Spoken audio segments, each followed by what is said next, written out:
What's going on, guys? Today I am back with another hat format replay review for you guys. If you're interested in sending in your hat format replays, you can go down to the video description and find out all the information on how to send those in. But anyways, here we have another match. We have me on the bottom playing Cat versus my opponent JCap1231, who is playing Labradorite Arachnid, or as people nowadays just call it, Leo Turbo.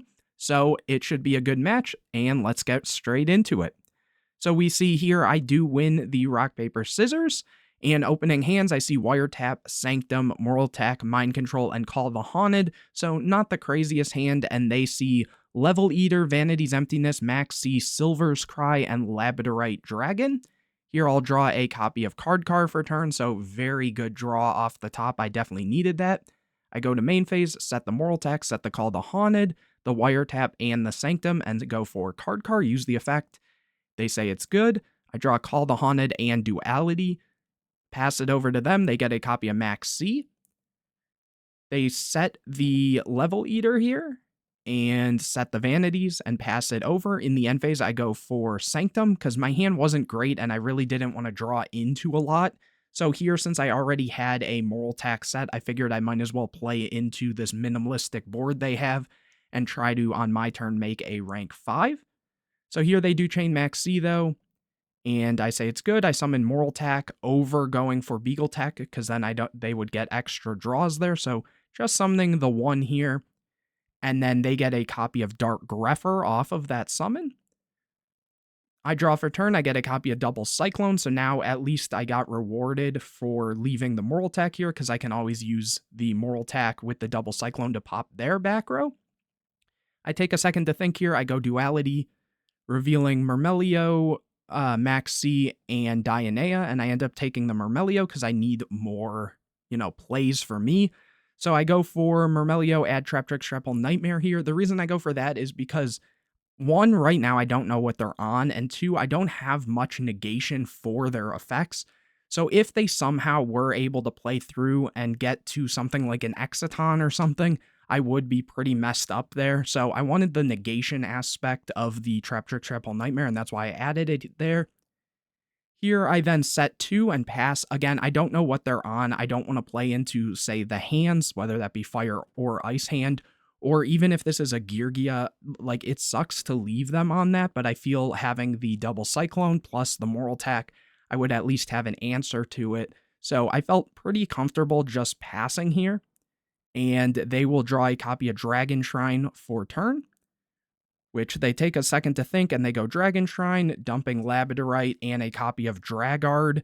You don't really need to know Dragard's effect here. The only thing is that you do need to probably know the Labradorite, which is a, level 6 tuner dark dragon type monster, which is very good. So here, after doing that, they think again, and they go for Dark Grepher, and they use the effect discarding the other Labradorite to special summon it. And at this point, I'm thinking, okay, cool, minimally, I can get some use out of this if they choose to use the effect. And also seeing, all these other Labradorites and the Dragard and stuff, at this point, I do know what they're on, so I have a better understanding of where I need to hit them at. They then go Silver's Cry, which is going to special back the Labradorite from grave. I say that's good, and here I took a second to think because I know that this can make a copy of Leo, which can be hard to out. But again, Moral Attack doesn't target, so I'm not really afraid of that.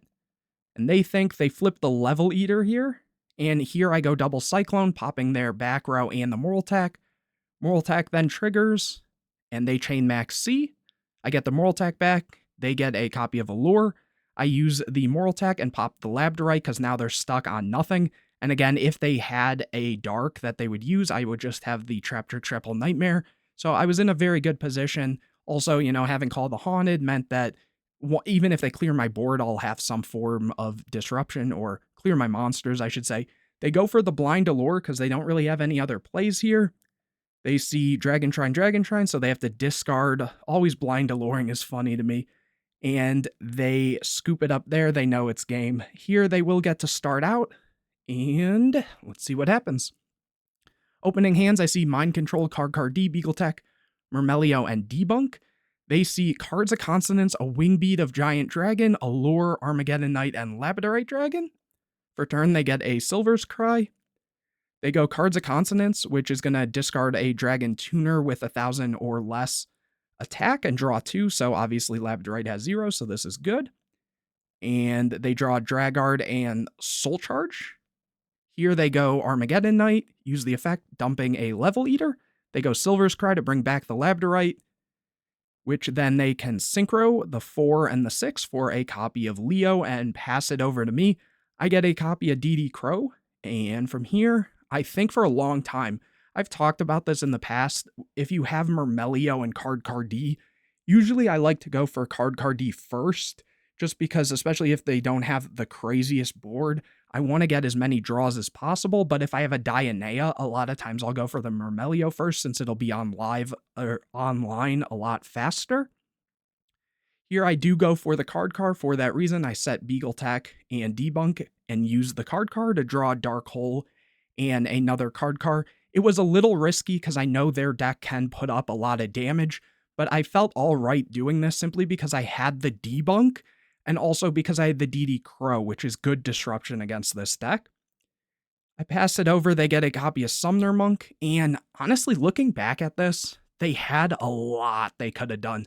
They very easily probably could have blown me out here. And what they do is they start with a lure, which is, it's all right because they have, the Dragard plus the Monk. They draw a copy of Dark Eruption and MST. They banish the Monk. They summon Dragard, so here this will come up, so I'll go over this. This says, when this card's normal summon, you can target one normal monster with 1,000 or less attack in your graveyard, special summon that target in face-up defense position, and then it has a tribute effect to make things level 8, but that's kind of irrelevant here. So I asked them for the target. For some reason, I got confused with the last game, and I was thinking they had multiple of these or something, but I'll go and DD Crow the Labradorite. From here, they have to think, and they go Dark Eruption, which you target one dark monster with 1,500 or less attack in your graveyard and add it to your hand.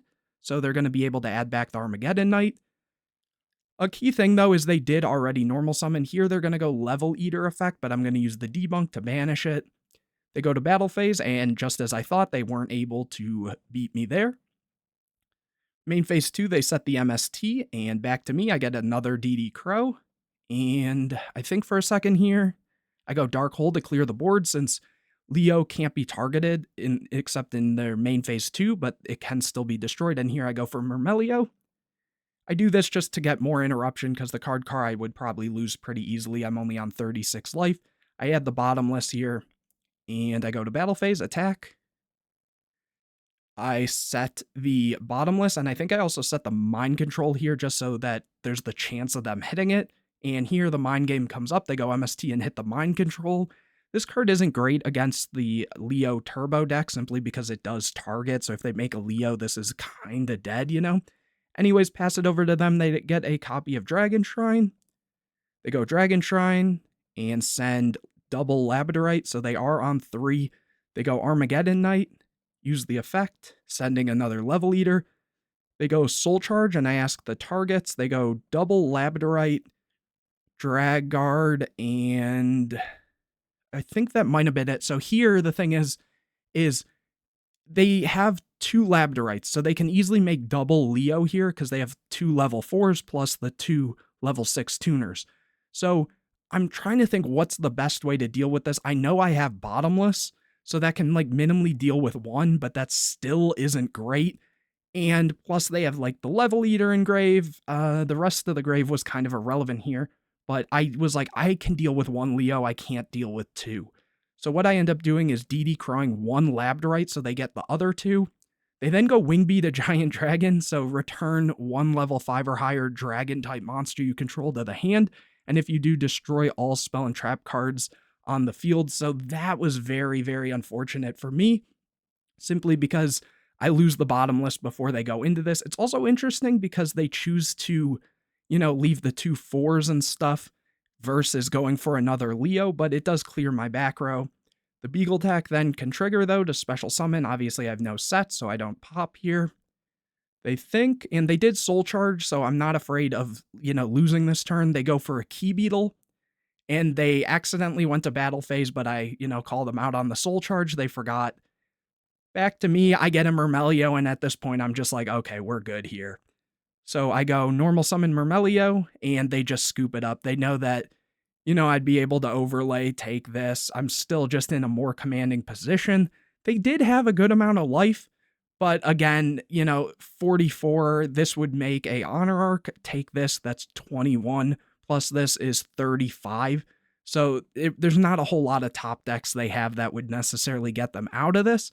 I guess a Silver's Cry, if they had another, could potentially to bring back the... Oh no, they don't even have a Labradorite in grave. Can this summon from hand or just grave, right?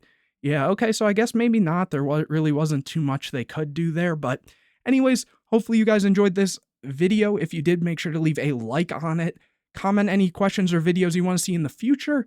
Share this video with your friends, subscribe to the channel, hit the bell to get notified anytime I put a new video out, and don't forget to go down to the video description to find out how you can send in your hat format replays. But anyways, guys, I will see you in the next video.